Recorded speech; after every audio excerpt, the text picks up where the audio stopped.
محمد بن عبداللہ بن قہزاز نے، جو مرو کے باشندوں میں سے ہیں، کہا میں نے عبدان بن عثمان سے سنا، کہہ رہے تھے میں نے عبداللہ بن مبارک رضی اللہ عنہ کو یہ کہتے ہوئے سنا، اسناد یعنی سلسلہ سند سے حدیث روایت کرنا دین میں سے ہے، اگر اسناد نہ ہوتا تو جو کوئی جو کچھ چاہتا کہہ دیتا۔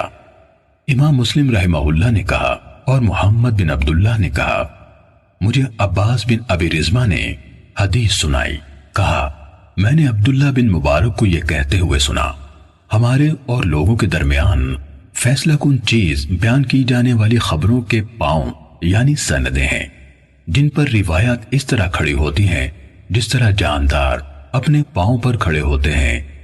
محمد بن عبداللہ بن قہزاز نے کہا میں نے ابو اسحاق ابراہیم بن عیسیٰ طالقانی سے سنا، کہا میں نے عبداللہ بن مبارک سے کہا ابو عبد الرحمن وہ حدیث کیسی ہے جو ان الفاظ میں آئی ہے، نیکی کے بعد دوسری نیکی یہ ہے کہ تم اپنی نماز کے ساتھ اپنے والدین کے لیے نماز پڑھو اور اپنے روزوں کے ساتھ اپنے والدین کے لیے روزے رکھو۔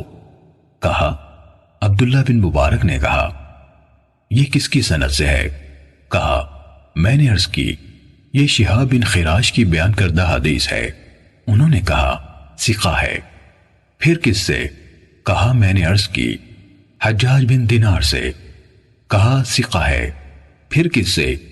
کہا میں نے عرض کی رسول اللہ صلی اللہ علیہ وآلہ وسلم نے فرمایا۔ کہنے لگے ابو اسحاق، حجاج بن دینار اور رسول اللہ صلی اللہ علیہ وسلم کے درمیان کٹھن مسافتیں ہیں جن کو عبور کرتے ہوئے اونٹنیوں کی گردنیں کٹ کر گر جاتی ہیں، لیکن صدقہ میت کے لیے فائدہ مند ہے، اس کے بارے میں کوئی اختلاف نہیں۔